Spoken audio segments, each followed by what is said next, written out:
우리가 하나님의 백성이 되는 근거는 하나님의 말씀이 있기 때문입니다. 보이지 않는 하나님을 알게 되는 것도 우리가 말씀 때문이고, 그리고 드러나지 않은 그 하나님의 속마음을, 그 뜻을 알 수 있는 방법도 하나님의 말씀 때문이고, 또 우리에게 당장 보여지지 않는 하나님의 능력이 우리의 삶에 함께하게 되는 것도 다 하나님의 말씀 때문입니다. 그래서 기독교를 일컬어 계시의 종교다, 또 말씀 중심의 신앙이다, 우리는 그렇게 말을 하는 겁니다. 이것을 우리에게 참 잘 알려주는 성경 구절이 하나 있습니다. 디모데후서 3장 16절과 17절의 말씀입니다. 모든 성경은 하나님의 감동으로 된 것으로 교훈과 책망과 바르게 함과 의로 교육하기에 유익하니 이는 하나님의 사람으로 온전하게 하며 모든 선한 일을 행할 능력을 갖추게 하려 함이라. 여러분, 성경이 우리에게 주어진 이유는 하나님의 사람들을 온전하게 하는 겁니다. 하나님의 사람을 만들고 하나님의 사람으로 살아갈 수 있게 만드는 이 모든 것들이 성경 때문에 가능한 것입니다. 그러면 어떻게 하는 것이 하나님의 사람으로 온전하게 사는 거냐? 하나님이 뜻하시는 모든 선한 일을 행할 능력을 갖추고 그 일을 분별하고 그 일을 행하며 살아가는 겁니다. 이 일을 위해서 하나님의 감동으로 된 성경 말씀이 우리에게 무엇을 하느냐? 교훈과 책망과 바르게 함과 의로 교육한다는 겁니다. 어려서 성경 공부 책자를 하나 접하면서 혼자 그 말씀을 따라가다가 저는 성경 공부 책자 안에 하나의 그림이 있는 것을 발견을 했고, 그것은 제 인생에 정말 중요한 하나의 이정표가 되었습니다. 이 디모데후서 3장 16절의 말씀을 하나의 그림으로 이렇게 표현을 한 거죠. 교훈, 그것은 무엇이냐? 우리가 어떻게 살아야 하는 것인가에 대한 우리의 미래와 앞날을 보여주는 나침반, 방향성 제시와 같다. 책망은 뭐냐? 우리가 가야 할 그 길에서 우리가 어디서 벗어났는지, 어떤 점에서 벗어났는지를 가르쳐 주는 것이다.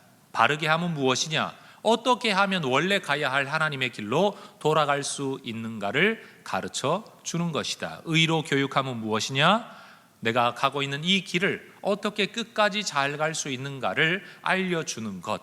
그러니 성경 말씀은 교훈과 책망과 바르게 함과 의로 교육하기에 매우 유익합니다.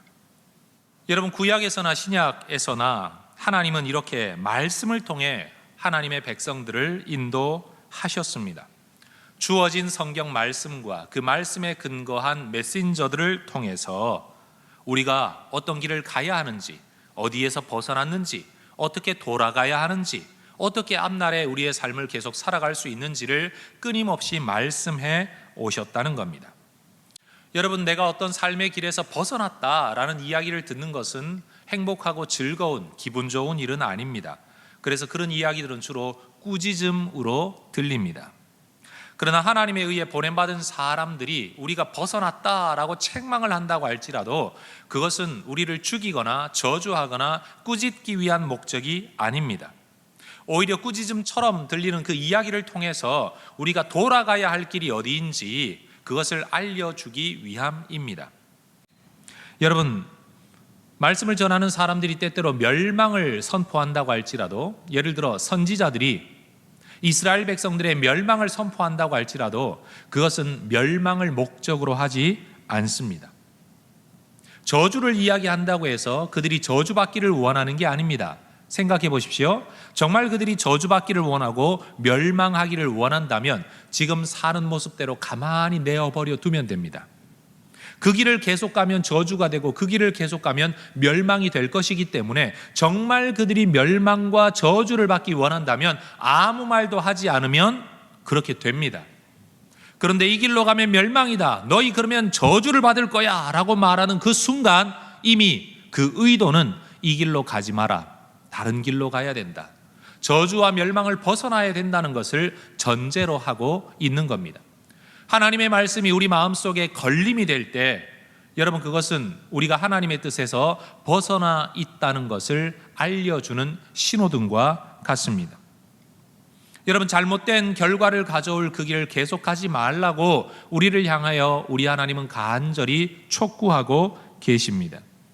여러분, 하나님은 말씀을 통해 역사하십니다. 하나님은 말씀으로 우리를 인도하십니다. 그런데 여러분, 예수를 믿는다는 사람들이 성경 읽기를 게을리하거나 기뻐하지 않고 성경 말씀 듣기를 기뻐하지 않는다면 그는 종교인은 될 수 있을런지 몰라도, 또 사사기 백성들처럼 자기 소견에 옳은 대로 하나님을 우상 섬기듯이 섬길 수 있을런지 몰라도 하나님의 뜻대로 살아갈 수는 없는 겁니다. 그러니 여러분, 예수 믿는 사람들이 정말로 믿음 생활 잘하려면 말씀을 가까이 해야 됩니다. 말씀을 즐겨해야 됩니다. 여러분, 성경 읽기를 열심히 하시기 바랍니다. 하루에 한 장을 읽을 수 없다면 단 한 절이라도 읽고자 하는 그 열망, 하나님의 뜻을 알고 그 뜻을 따르려고 하는 그 열망, 그게 우리에게 필요합니다. 많은 사람들은 성경 읽으라 그러면 너무 많다, 성경대로 살라고 말하면 그걸 어떻게 다 지키며 사나? 라고 말하지만 그걸 한꺼번에 다 지키지는 못하더라도 최소한 이 순간에 이 말씀만큼은 지키려고 사는 그 삶이 지속되어질 때 그가 말씀의 사람이요 하나님의 사람이라고 말할 수 있는 겁니다. 다 지킬 수 없다는 이유 때문에 아예 안 하겠다, 여러분, 이런 사람을 하나님의 사람이라고 말할 수는 없습니다. 오늘 본문에서도 우리 하나님은 여전히 말씀으로 당신의 백성을 인도하신다는 것을 보여줍니다. 1절을 보십시오. 여호와의 사자가 길갈에서부터 복임으로 올라와 말합니다. 여러분, 따라해 봅시다. 하나님은 말씀하시는 분이십니다. 여러분, 우리 하나님 말씀하세요. 아니, 내 귀에 들리지 않는데 뭐 하나님 말씀하시느냐? 여러분, 성경이 하나님의 말씀입니다. 이미 주어진 하나님의 증거를 증거로 받아들이지 못하는 사람에게는 새로운 증거가 주어질 수가 없습니다. 오늘 1절도 분명히 말합니다. 여호와의 사자가 말하되, 하나님께로부터 보냄받은 그분은 말씀하는 분입니다. 다시 말해, 하나님은 누군가를 통하여 말씀하는 분이십니다. 이때 찾아온 하나님의 메신저, 여호와의 사자, 짐승 사자, 라이언이 아니고 사자, 보냄받은 사람. 여러분, 사사기에는 이 여호와의 사자가 자주 등장합니다. 10여 번이나 등장을 합니다. 그런데 희한하게도 그의 등장과 사라짐이 초자연적인 경우가 참 많습니다. 그걸 보면 이 여호와의 사자는 인간은 아니었던 것 같습니다. 또 성경의 다른 구절들을 보면 천사들이 등장할 때에 사람들이 그 천사에게 경배 행위를 하려고 할 때는 천사들이 뜯어 말립니다. 이러면 안 된다. 하나님만 예배 받으셔야 된다. 우리는 예배의 대상이 아니다. 여러분, 천사는 절대로 경배의 대상이 될 수가 없습니다. 그런데 사사기에 등장하는 이 여호와의 사자들은 가끔씩 인간의 경배적 행위를 말리질 않습니다. 그런 것으로 보면 이 여호와의 사자는 천사도 아니었습니다. 그럼 사람도 아니고 천사도 아닌 이 여호와의 사자는 과연 누구였을까? 성경을 연구하는 사람들은 성육신하기 이전의 그리스도, 하나님의 아들, 성자 하나님이라고 다 이해를 합니다. 요한복음도 말씀하지 않습니까? 하나님은 곧 말씀이십니다. 우리 예수님은 곧 진리이시고 말씀이셨습니다. 그러니 여러분, 예수님이 인간의 몸을 입고 이 땅에 오셨을 때 존재하게 되신 게 아니고 그 이전부터 존재하셨던 영원한 하나님이 인간의 몸을 입고 인간의 땅에 보이도록 나타나셨다라고 성경은 말하고 있는 겁니다. 어쨌든 성경은, 오늘 사사기는 여호와의 사자가 누구였느냐에 대해서는 우리에게 아무런 정보를 주고 있지 않습니다. 왜냐하면 사사기의 기록자는 거기에 관심이 없어요. 그가 하나님의 사자였다, 이 자체로 충분한 겁니다. 그런데 이 기록자는 어디에 관심을 가지고 있느냐? 그가 어디에서부터 왔느냐?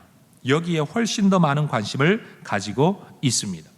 여호와의 사자가 길갈에서부터 왔습니다. 여러분, 길갈에서부터 왔다는 이 자체가 이스라엘 백성들에게는 그 자체로 이미 메시지였습니다. 왜냐하면 길갈은 이스라엘 백성들 가운데 특별히 가나안 정복 과정에 굉장히 큰 의미를 지닌 장소이기 때문입니다. 생각해 보십시오. 부부관계에 어려움을 겪고 있으면서 이 관계를 계속 유지할 수 있을까를 고민하는 어떤 부부가 있는데, 만약 이 사람이 자기들이 처음 만났던 그 첫 만남의 장소, 그것이 커피숍이 되었든 어떤 공원의 벤치가 되었든 어디가 되었든, 여러분, 커피숍은 널려 있는 게 커피숍이고 벤치도 공원도 널려 있는 게 그곳입니다. 식당도 수없이 널려 있습니다. 그런데 내가 처음 만났던 그 자리, 그 사람을 만났던 그 자리, 그 자리에 처음 만났던 그 모습 그대로 앉아 있을 때에 어떻게 만나게 되었는지, 어떤 대화를 했었는지, 그 이후로 어떤 과정을 거쳐서 어떻게 지금까지 살아왔는지, 여러분, 그래서 내가 의미 있는 그 자리로 돌아간다는 것과 그 자리를 기억한다는 것은 여러분 인생에 엄청난 의미를 가지고 있습니다. 이스라엘 백성들에게 길갈은 몇 가지 점에서 굉장히 큰 의미를 가지고 있었습니다. 첫 번째로 길갈은 여호수아가 이스라엘 백성들을 이끌고 요단강을 건너 처음 진을 쳤던 장소가 길갈입니다. 인간적인 관계로 따지면요, 결혼한 첫날 밤과 같은 것이에요. 약속의 땅에 들어가서 처음 텐트를 치고 하룻밤을 묵었던 그곳, 거기가 바로 길갈입니다. 뿐만 아닙니다. 하나님께서 우리를 이곳까지 인도하셨다. 40년의 광야 생활과 요단강을 물이 끊어지게 만들어 맨 땅으로 밟고 건너게 하시는 기적을 통하여 하나님이 여기까지 우리를 인도하셨다라고 각 지파가, 12개의 지파가 큰 돌 하나씩을 갖다 모아서 거기에 큰 돌무더기 기념비를 쌓았던 곳이 바로 길갈입니다. 그들이 왜 이 돌무더기를 쌓았느냐? 여호수아 4장 24절은 이렇게 말합니다. 이는 땅의 모든 백성에게 여호와의 손이 강하신 것을 알게 하며 너희가 너희의 하나님 여호와를 항상 경외하게 하려 하심이라. 따라합시다. 여호와를 알며 경외하게 하려고. 하나님이 우리에게 어떻게 일하셨는가를 후손들이 이 돌무더기는 왜 쌓았습니까? 라고 물을 때에 그때 그것을 계기로 하나님의 기적을 이야기하고 하나님의 은혜를 이야기하고 하나님을 예배해야 될 것을 이야기하기 위하여 첫 돌무더기를 쌓았던 곳, 거기가 바로 길갈입니다.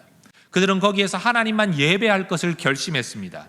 거기서 하나님만 섬길 것을 결심했습니다. 후손들에게 이 하나님을 전해줄 것을 그들은 결심했습니다. 거기가 바로 길갈입니다. 두 번째로, 길갈은 가나안에 진입한 이스라엘 백성들이 할례를 받았던 곳입니다. 여러분, 애굽에서 400여 년을 종살이하던 이스라엘 백성들 할례를 받지 않았습니다. 하나님의 백성이라는 표식이 그들의 몸에 없었습니다. 애굽에서 나온 이후에 하나님께서 모세를 통하여 할례를 행하셨습니다. 그러나 40년을 떠돌아다니는 과정 속에서 그 이후에 태어난 어떤 후손들에게도 할례를 행한 적이 없었습니다. 이제 약속의 땅에 들어와서 이제 전쟁을 시작하기 직전에 우리 하나님 그들에게 명령하십니다. 할례를 행해라. 그러나 여러분 한번 생각해 보십시오. 야곱의 딸이었던 디나가 마실 구경을 갔다가 강간을 당합니다. 겁탈을 당합니다. 그러자 시므온과 레위라는 두 오빠가 화가 났습니다. 너희가 할례를 받으면 우리의 동생은 결혼할 수 있도록 허락하겠다 거짓말을 합니다. 그러자 이 말을 좋게 여긴 그 이방의 한 족장이 자기 족속 전체에게 할례를 행합니다. 그런데 성경은 이렇게 말합니다. 사흘째가 되어 고통이 극에 달했을 때에 시므온과 레위 단 두 사람이 칼을 들고 쳐들어가 그 민족의 남자들을 다 죽여버립니다. 여러분, 오늘날처럼 의술이 발달되어진 상태에서 수술하고 마취제나 아니면 항생제를 투여해서 아니면 빨리 나을 수 있도록 하는 게 전혀 없이 그 시대는요, 돌칼로 그냥 피부를 잘라내던 때예요. 여러분, 얼마나 고통이 극심하고 얼마나 치료가 더디겠습니까? 그런데 지금 가나안 땅에 들어와서 전쟁을 해야 됩니다. 언제 적들이 쳐들어올지도 모릅니다. 그런데 그 옛날 그런 일이 있었던 때처럼 지금 우리는 고통이 극심하여 몸도 제대로 가눌 수가 없는 이때에 전쟁이 일어나면 어떡한단 말입니까? 이게 도대체 정신이 있는 짓이라는 말입니까? 그런데 하나님은 할례를 행하라고 명령하십니다. 하십니다. 왜냐하면 전쟁이 일어나고 일어나지 않는 것과 전쟁에서 이기고 지는 것은 하나님께 달려있기 때문입니다. 더불어 하나님께서 할례를 행하라고 명령하셨던 이유가 여호수아 5장 9절에는 이렇게 기록되어져 있습니다. 여호와께서 여호수아에게 이르시되 내가 오늘 애굽의 수치를 너희에게서 떠나가게 하였다 하셨으므로 그곳 이름을 오늘까지 길갈이라 하느니라. 길갈의 뜻이 뭐냐? 굴러가게 하였다, 떠나보냈다. 이게 길갈이라는 단어의 뜻입니다. 뭘 떠나가게 했느냐? 애굽의 수치를 떠나가게 했다. 그럼 애굽의 수치는 과연 무엇일까요? 여러분, 하나님의 백성이라고 불리는 사람들이 400년이나 남의 나라에 종살이합니다. 하나님이 계신다고? 하나님이 계시면 당신의 백성을 어떻게 400년이나 종살이하게 만드냐? 하나님의 백성으로서 무시당했습니다. 부모가 있지만 부모가 자녀를 돌보지 않는 것 같아서 너 부모 없는 자식이지, 그렇게 억울함을 당했던 것처럼 이스라엘 백성들에게는 애굽의 수치가 있었습니다. 또 하나님이 기적을 베푸셔서 애굽에서 나왔다라고 칩시다. 그러면 여러분, 자기의 종살이를 하던 400년 동안 머물러 있었던 사람들이 광야로 떠나고 난 다음에 남은 애굽 사람들의 관심사가 뭐였겠어요? 야, 도망간 그놈들 뭐하고 있대? 만약에 애굽에 이집트 조간신문, 이집트 일보가 있었다면, 여러분, 그들은 떠나간 이스라엘 사람들이 지금 어디서 뭘 하고 있는지를 중요한 기사로 정기적으로 다뤘을 겁니다. 그런데 여러분, 그 기사의 내용이 뭔 줄 아십니까? 오늘도 광야를 헤매고 다녔다. 1년이 지나도 아직도 광야를 헤매고 다닌다. 2년이 지나도 아직도 광야. 5년이 지나도 10년이 지나도 아직도 광야. 뭐? 하나님께 예배하겠다고? 하나님의 백성, 우리가 하나님의 구원을 받은 하나님의 백성으로 약속의 땅에 들어간다고? 그럼 10년이 지나도 20년이 지나도 정말로 광야 사막에서 헤매고 돌아다니는 그들을 보면서 하나님이 살아계신다고? 살아계시기는 뭘 살아계시냐? 여러분, 이것이 이스라엘 백성들이 가지고 있었던 수치였습니다.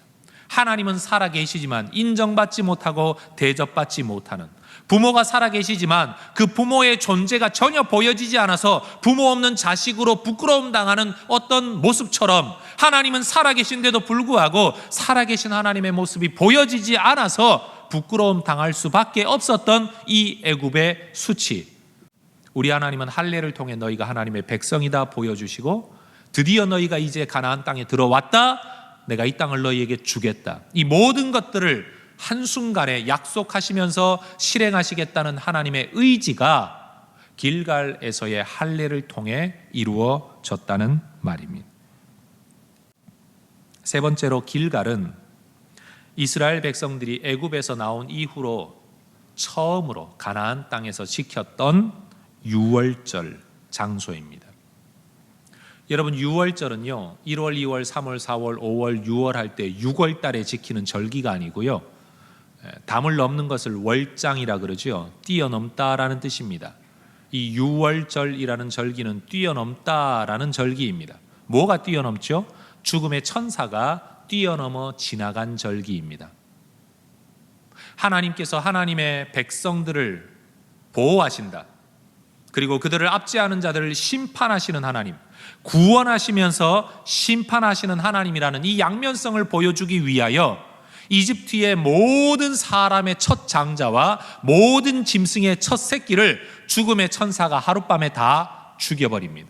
그러되 양의 피를 발라놓은 약속의 백성들의 집만큼은 이 죽음의 천사가 건너뛴 겁니다. 여러분, 이 유월절은 이스라엘 백성이 했던 전쟁이 아닙니다. 그들이 했던 거라고는 그저 피 발라놓고 문 안에 들어앉아 있었던 것 외에 없습니다. 하나님이 있으라고 한 그 자리에 있었던 것 외에는 없습니다. 하나님이 싸우셨습니다. 하나님이 이방의 신들과 싸웠고 하나님께서 이방의 민족과 싸우셨습니다. 이 전쟁에서 이겼다면 이스라엘 백성이 이긴 것이 아니라 하나님이 이기신 겁니다. 그러니 유월절 절기를 기념한다는 것은 내가 구원받은 것과 하나님의 승리를 기념하는 절기입니다. 어디에서요? 가나안 땅에서. 어디에서요? 가나안 전쟁을 시작하기 전에 하나님이 시키시는 겁니다. 유월절을 기념해라.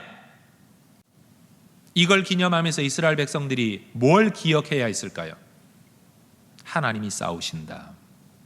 내가 아니라 하나님이 싸우신다. 우리가 믿음 안에 있을 때, 하나님의 약속 안에 있을 때 하나님은 우리를 지키신다. 여러분, 바로 이런 의미가 있는 곳이 길갈이었습니다. 그러니 여호와의 사자가 길갈에서부터 올라왔다는 이 자체가 이미 이스라엘 백성들에게는 메시지였습니다. 하고 많은 장소 중에 왜 하필이면 길갈이냐? 더군다나 어디에서 왔든지 상관없이 그가 하는 말이 중요하다고 우리는 말할 수 있는데 왜 성경은 굳이 그가 길갈에서부터 올라왔다고 기록하고 있느냐? 여러분, 우리 인생에도 때때로 중요한 장소들이 있습니다. 목회하는 목사에게는 지나온 많은 여러 교회의 사역지들을 돌아볼 때마다 하나님께서 그때에 특별하게 훈련시키시고 나를 다루셨던 어떤 내용들이 있습니다. 그리고 여러분들도 아마 살아오면서 어떤 삶의 자리, 어떤 도시, 아니면 어떤 회사, 이런 곳들마다 아마 여러분의 삶의 모습이 남아 있을 겁니다. 여러분, 우리의 삶 속에 우리가 잊지 말아야 할 우리의 과거가 있습니다. 잊어버려야 할 과거도 있지만 잊지 말아야 할 과거도 있습니다. 목회를 하면서 지나온 과거들을 생각할 때마다 하나님께서 그 교회에서 나를 기도하게 만드셨고 그 교회에서는 나로 하여금 성도들을 어떻게 품을 것인지 아주 인간 문제로, 인간 관계의 문제로 씨름하게 만드셨던 것도 있고, 어떤 곳에서는 열심히 공부하게 하신 것도 있고, 어떤 곳에서는 사역에 열심을 내도록 만드신 것도 있고, 어디에서는 뿌리기만 했고 어디에서는 거두게 하셨던 여러 하나님의 역사들이 있음을 저는 기억합니다.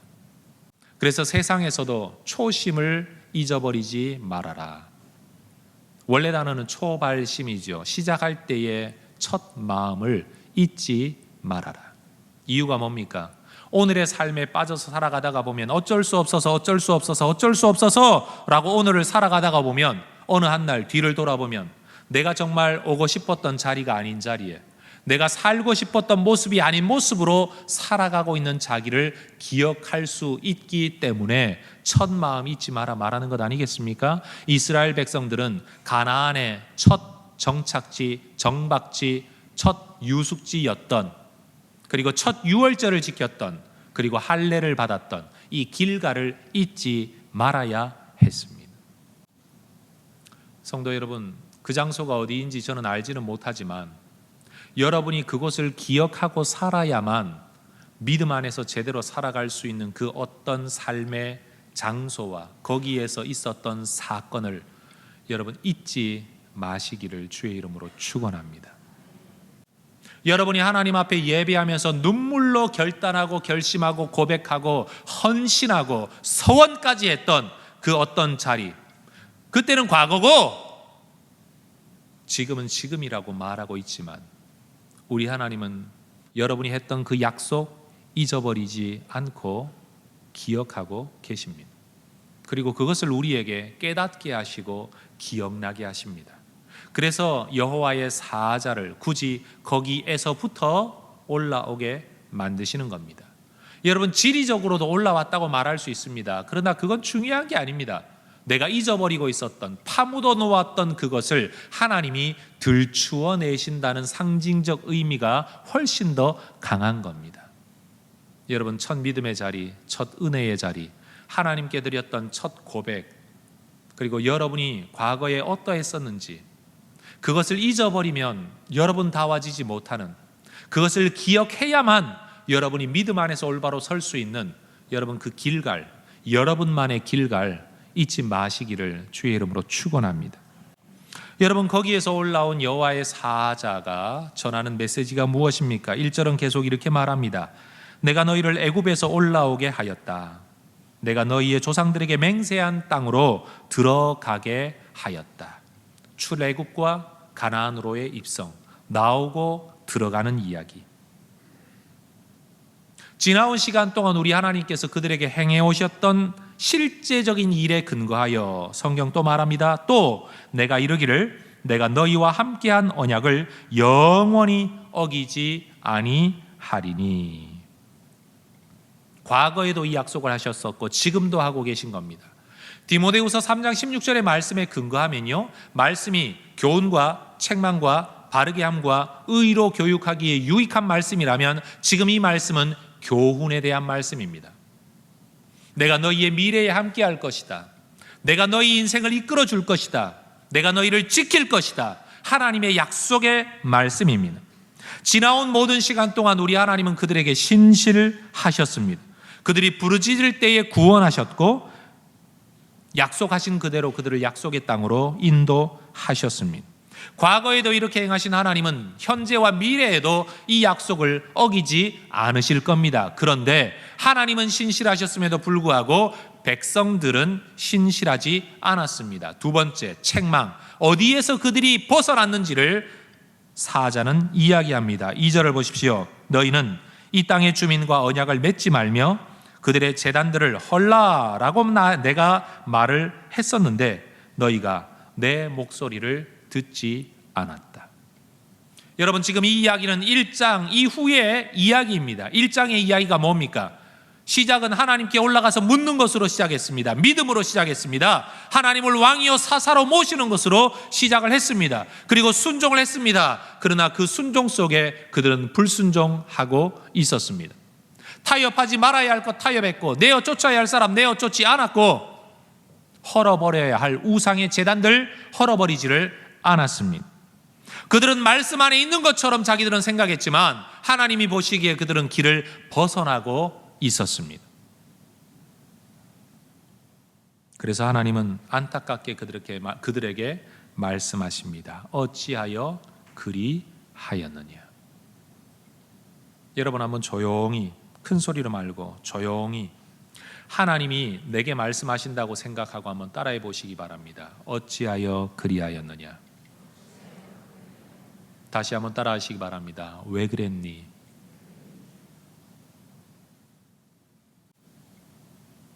하나님은 여러분에게 물으십니다. 너 왜 지금 이 자리에 있니?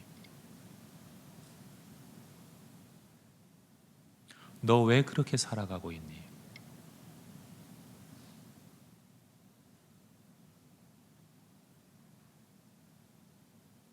지금의 너는 내가 원했던 네가 아니고 너도 원했던 네가 아닌데 너 왜 그렇게 살아가고 있니? 각 지파들이 나름대로 죽을 힘을 다해 수고하고 애써서 나름대로는 순종한다고 한 결과에 대하여 하나님은 이렇게 말씀하고 계시는 겁니다. 아마 이스라엘 백성들은 지금의 자기들의 모습을 어느 정도는 성공적이라고 여겼을 겁니다. 왜냐하면 땅은 차지했잖아요. 그리고 그 지역의 백성들을 부역, 노역군으로 삼아서 다스리고 있으니까 여러분, 정복한 것 아닙니까? 그러나 하나님이 보시기에 이것은 폭풍의 전야와 같이 잠시 잠깐의 거짓 평안일 뿐이었습니다. 왜요? 우리가 성경을 앞으로 살펴보게 되겠지만 길지 않은 시간에 그들이 부역군으로 삼고 있다. 그들이 정치적으로 군사적으로는 억누르고 있을런지 몰라도 문화적으로 신앙적으로는 역전되어져서 오히려 그들이 가나안 사람들을 뒤쫓아가는, 가나안 사람들이 하나님을 섬기게 되는 게 아니라 그들이 우상을 섬기게 되는 뻔히 보이는 결과가 하나님의 눈앞에 있었던 겁니다. 그들은 괜찮다 하지만 하나님은 안 괜찮으셨습니다. 그들이 얻었다 하고 있는 그것이 하나님이 주시려고 했던 그것이 아니었습니다. 여러분, 혹시 우리는 어떠한가요?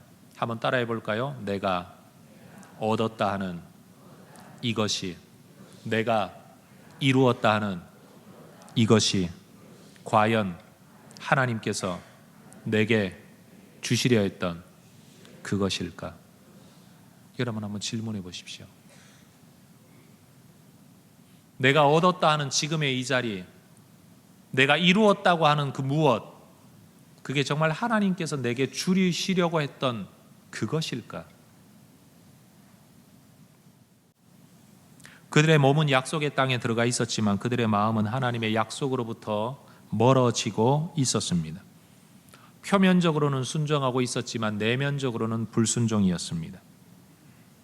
가나안을 정복했다라고 큰 소리 칠 수 있지만 들여다보면 결국 알맹이는 빠져있는 껍데기 정복이었습니다. 아름다운 사과처럼 보이지만 그 사과 안은 이미 벌레가 다 먹어 있었습니다.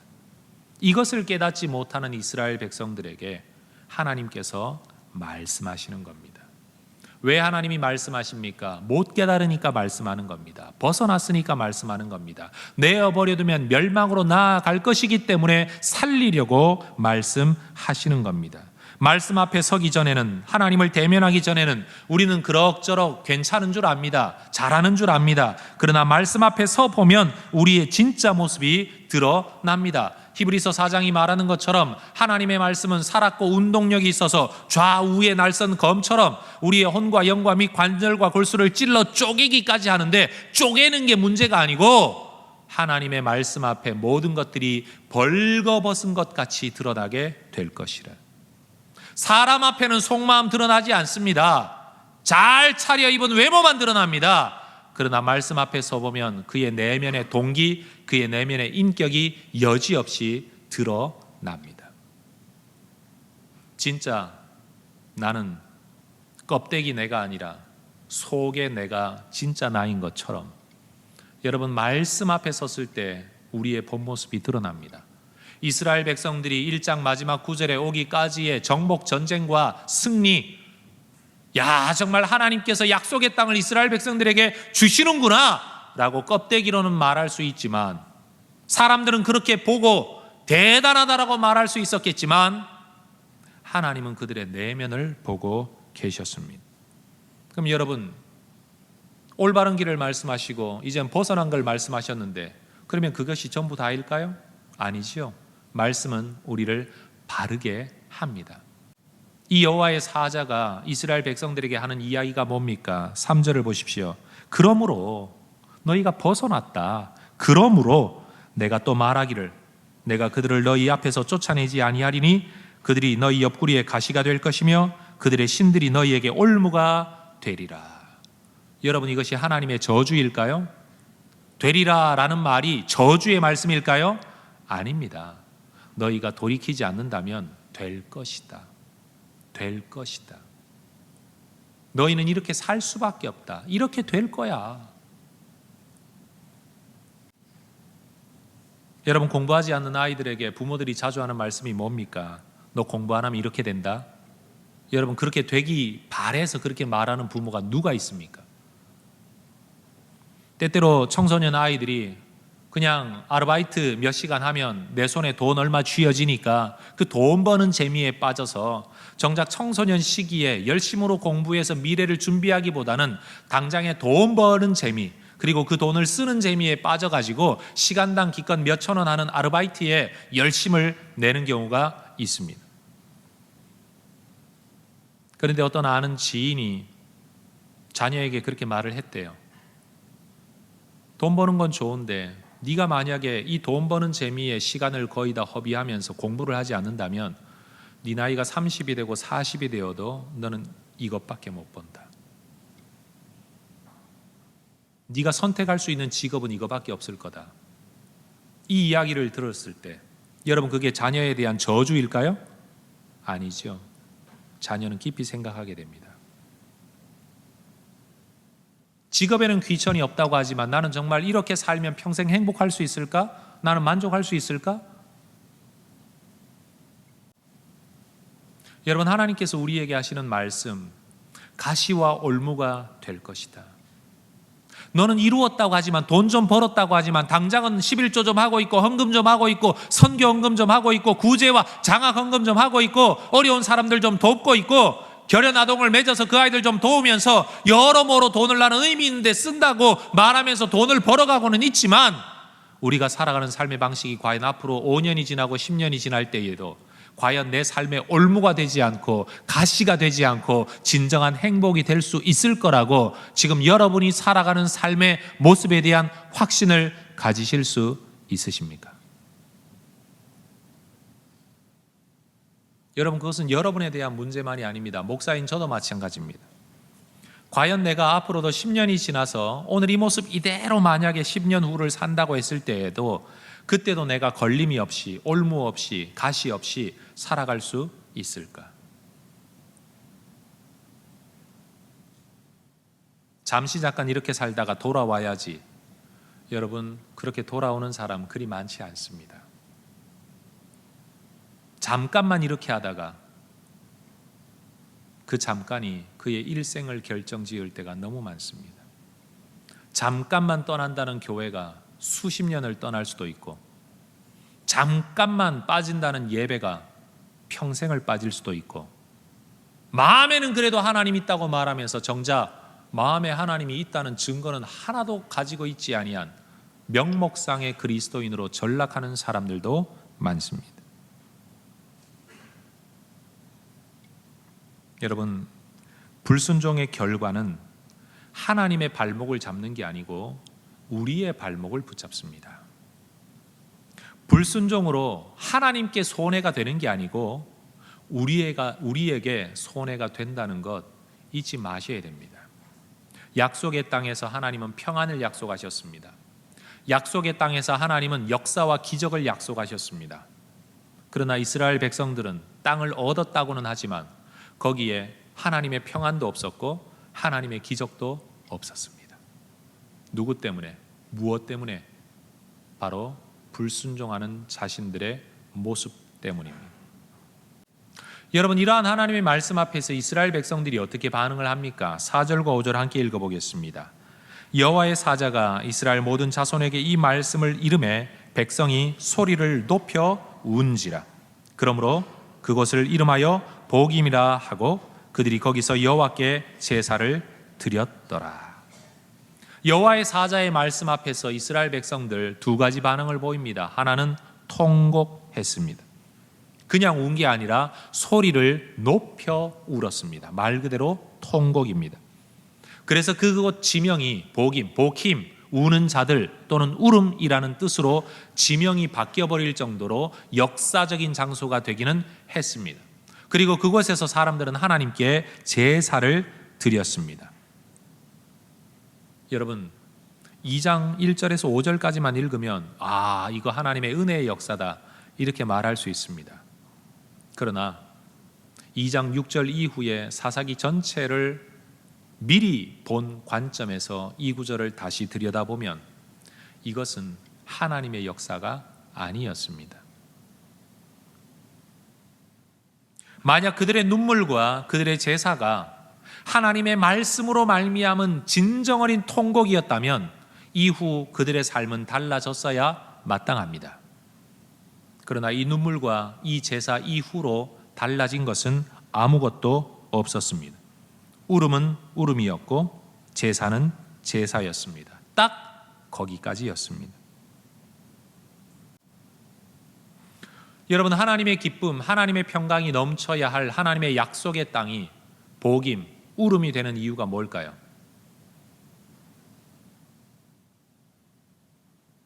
하나님의 은혜로 충만해야 될 하나님의 백성들의 삶이 오히려 통곡하는 자리가 되는 이유가 무엇일까요?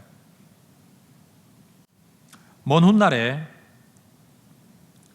또 한 명의 선지자였던 또는 사사라고 불리워졌던 사무엘은 나는 순종한다라고 말하고 있지만 정작 불순종의 사람이었던 사울 왕에게 이렇게 말한 적이 있습니다.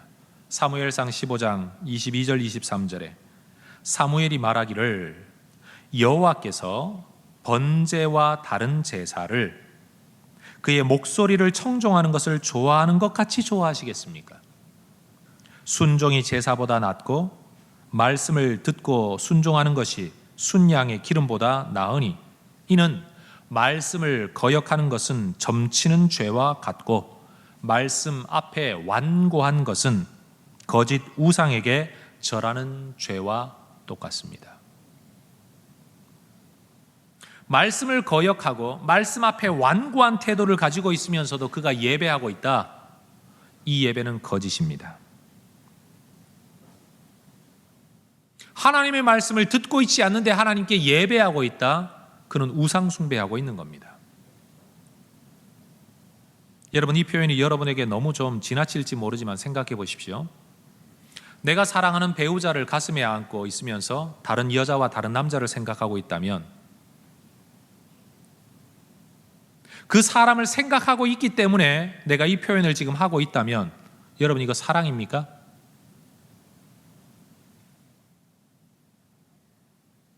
하나님의 말씀을 들으려 하지 않고 하나님의 뜻대로 살려고 하지 않으면서 하나님을 껴안고 있다, 하나님께 예배하고 있다, 하나님께 제사하고 있다, 헌금을 드렸다. 여러분, 이것이 진짜 예배일까요? 우린 예배라고 생각해요.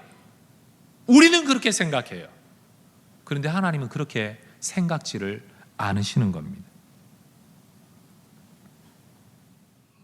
예배나 봉사와 같은 어떤 종교적인 행위 또는 일순간의 눈물이라는 감정적인 반응으로 불순종의 삶을 숨길 수는 없습니다. 예배 참석하는 것으로 불순종의 삶을 숨길 수 없다는 거예요. 예배 참석하는 것으로 하나님의 말씀 앞에 완고한 것을 숨길 수 없다는 거예요. 그것으로 무마시킬 수가 없다는 겁니다. 우리의 감정이 하나님을 섬기고 예배하는 일에 쓰이게 된다면 우리의 감정은 매우 유익합니다. 여러분, 감정은 신앙에서 불필요하다, 그게 아닙니다. 감정은 굉장히 중요합니다. 예배하되 뜨겁게 예배하고, 찬양하되 감격으로 찬양하고, 감사하되 눈물로 감사하는 것, 여러분, 이건 하나님 앞에 우리의 전심을 드리는 또 다른 증거입니다. 감정은 하나님께 쓰임받고 하나님께 드려지는 우리의 표현과 도구가 되어야 합니다. 그런데 순종이 없는 감정으로만 끝나게 된다면 그것은 바람에 불려다니는 안개와 같습니다. 자신의 죄에 분명히 너는 믿음의 길에서 벗어났다라고 책망하는 선지자의 책망을 듣고 난 이후에 다윗은 하나님 앞에 한 노래를 지어 불렀습니다. 시편 51편이죠. 16절과 17절에서 그는 이렇게 하나님 앞에 고백합니다. 주께서는, 우리 하나님은 제사를 기뻐하는 게 아니다. 만약 하나님이 제사를 기뻐한다면 내가 제사를 드렸을 것이다. 우리 하나님이 정말 좋아하는 건 번제가 아니다. 하나님이 정말로 받고 싶어하는 제사는 상한 심령이다. 하나님, 그러니 상하고 통회하는 마음 멸시하지 말고 받아 주옵소서. 이게 바로 다윗의 깨달음이었고 다윗의 믿음이었고 다윗의 예배였습니다. 여러분, 이 구절 읽는다고 해서 우린 이렇게 착각하면 안 됩니다. 다윗은 제사 안 드렸구나, 다윗은 예배를 안 드렸구나, 어디에서나 마음만 있으면 되는구나. 여러분, 지금 그 이야기가 아니잖아요. 하나님이 정말로 원하는 제사가 뭐냐? 상한 심령으로 드리는 제사이지, 상한 심령 없는 껍데기 제사를 하나님이 기뻐하시는 게 아니라는 거죠. 여러분, 말씀 앞에 설 때마다 그 말씀이 내가 어디서 벗어났는가를 이야기한다면 벗어났다는 그 말 때문에 자꾸 신경 쓰지 말고, 그 말에 상처받지 말고, 하나님, 그럼 내가 어떻게 하면 될까요? 벗어났어요. 그럼 내가 모르고 그랬어요. 하나님, 어떻게 하면 바르게 함이라는 하나님의 말씀 안에서 길로 돌아갈 수 있을까요? 그래서 전 여러분에게 이렇게 말씀드리고 싶어요. 여러분, 쓸데없이 설교자와 맞서지 말고 하나님의 말씀 앞에 서십시오. 애꿎은 설교자와 맞서지를 마세요. 그저 기록되어 있는 성경 말씀 있는 그대로 제대로 전하려고 애쓰는 설교자들하고 맞서지 말고 그 말씀을 전하게 하시는 하나님 앞에 인격적으로 직면하십시오.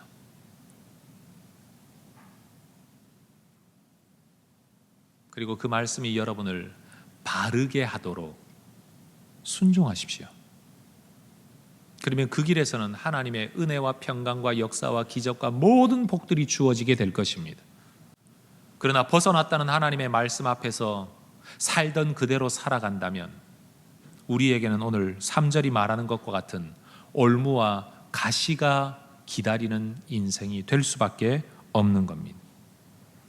우리의 과거가 예배는 예배, 눈물은 눈물, 삶은 삶 그렇게 따로 놀았다면 이제는 예배가 삶이 되고 삶이 예배가 되는, 눈물이 있는 예배가 되는 여러분 그런 하나님의 백성이 되어야 할 것입니다. 의미 없는 눈물 한 번에 만족하지 마시고 예배 참석 하나 한 것으로 만족하지 마시고 그 속에 감격, 내 모든 정서적 반응, 의지적 결단까지 하나로 다 모아진 진정한 예배를 하나님 앞에 올려드리는 혜성의 가족들이 되시기를 저는 소망합니다. 여러분, 이것이 교회가 가야 할 길이고 이것이 성도가 되어야 할 모습입니다. 당장 교회 몇 사람이 모여 앉아서 예배당을 채웠느냐, 이것이 우리의 목적지가 될 수 없는 겁니다. 수만 명이 이 자리에 앉아 예배를 드린다고 할지라도 그 안에서 우리는 여전히 저는 외칠 것입니다. 눈물이 없는 예배, 감격이 없는 예배, 상한 심령이 없는 예배, 삶으로는 여전히 벗어나 있으면서도 이스라엘 백성들처럼 헛된 눈물과 헛된 예배로 자기의 모든 부정한 삶을, 불순종의 삶을 덮으려고 하는 예배, 하나님께 받아들여질 수 없다. 이건 진짜 교회가 아니다. 저는 그렇게 외치고 싶습니다. 여러분, 여러분의 삶에서의 길갈이 어디입니까?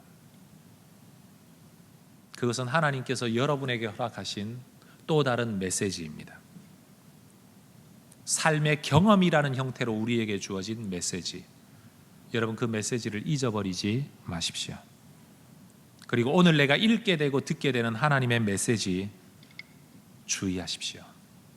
내가 과연 하나님의 길 안에 있는지, 어디에서 벗어났는지, 다 틀린 건 아니겠지만 그렇다고 다 맞는 것도 아닌, 혹시 내가 지금 놓치고 있는 부분이 뭔가를, 어디에서 내가 벗어나고 있는 건 없는가를 가르쳐 주시는 말씀 앞에서 감사함으로 받고 의미 없는 눈물이나 봉사로 그것을 덮으려고 하지 말고 여러분 돌이키는 하나님의 백성들 되시기를 바랍니다.